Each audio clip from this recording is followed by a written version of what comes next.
Kamu tahu nggak, kalau gaji plus tunjangan DPR di Indonesia yang katanya bisa mencapai 3 juta rupiah per hari, sebenarnya setara dengan 1,8 miliar rupiah setahun. Nah, pertanyaannya, apakah gaji DPR kita ini wajar kalau dibandingkan negara-negara Asia lainnya?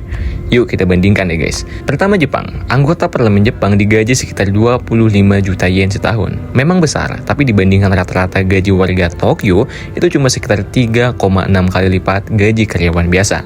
Kedua, Korea Selatan, gaji anggota National Assembly sekitar 154 juta won setahun, atau setara 3,2 kali lipat pendapatan rata-rata Seoul.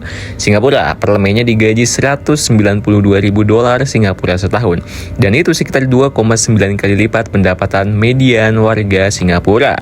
Malaysia, gaji anggota parlemen sekitar 192 ribu ringgit setahun. Ya, kira-kira sekitar 3,8 kali pendapatan warga Kuala Lumpur lah. Thailand, anggota parlemennya itu sekitar 4,6 kali gaji rata-rata penduduk Bangkok. Nah, rata-rata negara Asia, anggota parlemen digaji itu 2 hingga 4 kali lipat pendapatan warga ibu kota mereka. Lalu, kalau Indonesia, dengan asumsi 3 juta per hari, gaji tahunan DPR itu sekitar 1,8 miliar rupiah. Dan kalau dibandingkan pendapatan rata-rata pekerja Jakarta, 27 kali lipat. Bukan 2 kali, bukan 4 kali, tapi 27 kali lipat gaji warga ibu kota negara sendiri. Gila banget. Jauh lebih besar dari negara Asia lainnya. Bukan 2 kali, bukan 4 kali, tapi 10 kali lipat gaji warga di ibu kota negara sendiri. Dan kalau dibandingkan dengan yang hidup dari upah minimum Jakarta, maka 1 tahun gaji DPR itu bisa menutupi biaya hidup satu orang selama 17 sampai 18 tahun.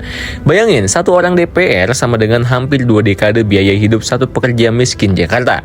Intinya gini guys, di banyak negara Asia, gap antara gaji anggota parlemen dan rakyatnya ada, tapi masih dalam batas wajar. Sedangkan di Indonesia dengan asumsi pendapatan 3 juta per hari, maka jaraknya jauh lebih besar. Jadi kalau ada kenaikan bahan pangan pejabat, santai aja, orang gajinya 3 juta per hari sih. Sedangkan rakyatnya ketika ada kenaikan pangan akan sangat terasa karena gaji mereka dengan anggota DPR itu ada jarak kayak langit dan bumi gitu guys. Dan wajar aja kalau rakyat kemudian bertanya, dengan gaji sebesar ini apakah kinerja kehadiran sidang dan kualitas legislasi kita sudah sepadan? Gap gaji DPR Indonesia dibanding negara Asia ternyata besar banget ya guys. Gimana menurut kalian nih guys? Wajar nggak? Tulis pendapatnya di kolom komentar.